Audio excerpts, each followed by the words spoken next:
My adopted younger sister, Marissa Payton, loves pulling pranks on others, but I'm the only one who gets hurt in her pranks. Last year, she and our older brother, James Payton, locked me up in a cold storage room. Because of that, I'm afflicted with a case of severe asthma. James apologizes to me before telling me that he'll take me cave diving just to make it up to me. Marissa tags along with us on the trip. She keeps casting me malicious glances every now and then. Feeling rather uneasy, I quickly get into the water just so I can get away from Marissa. But when I'm 65 feet deep, I feel a wave of suffocation hitting me all of a sudden. It turns out that Marissa has secretly shut off the oxygen supply. I can hear Marissa's smug laughter ringing out from the underwater communicator. Look, Jamie, I told you that Nat would fall for it again. James's voice is filled with affection. Leave it to you to be smart enough to think of such a prank to play on your sister, you little imp. My face has gone blue from the suffocation. I struggle with all my might in an attempt to turn on the bailout cylinder, only to feel my hands getting slapped away from them thanks to Marissa, who has swum over to me. She then whines into the communicator, "Look at how dramatic Nat is being, Jamie. She can't stand the suffocation at all, even though it's only been a few seconds." I hear James's icy and aloof voice reverberating in my earpiece. "Just hold on a little longer. Look at how delicate you are. It hasn't been all that long yet you already can't stand it. How humiliating. You're not even in the S-Amy League as Mari." This time I can only stare at James in despair as my complexion slowly goes purple. Has he forgotten what happened to me? Thanks to their prank, my lungs have already sustained irreversible damage. It's getting more and more difficult for me to breathe. Finally, my vision goes black and I collapse in the dark bottom of the sea. This prank isn't funny at all, James. This time, I'm going to die for real. The ocean water was freezing, the sort of icy cold that seeped through the skin and right into my bones. It was even more painful than when I was trapped in the freezer last year. My spirit floated in midair, watching as my blue-tinged body lay limply in the sandy bottom of the cave.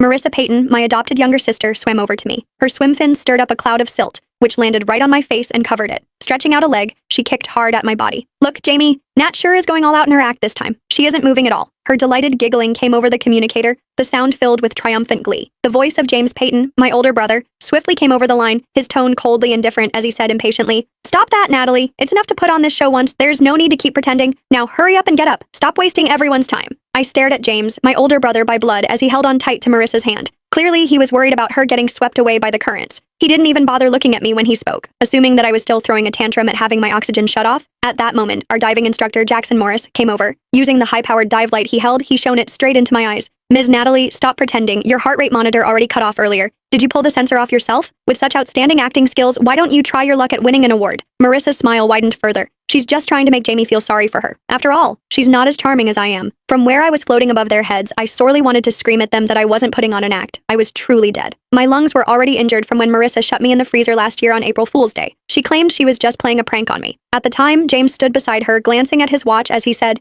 "Nat, if you can hold on for 10 minutes, then I'll gift you that necklace you've been wanting." I screamed for help, pounding madly on the door, and when my asthma kicked in, it felt as though knives were slicing at my lungs. In the end, it wasn't until I had collapsed to the icy floor that they took their sweet time opening the door.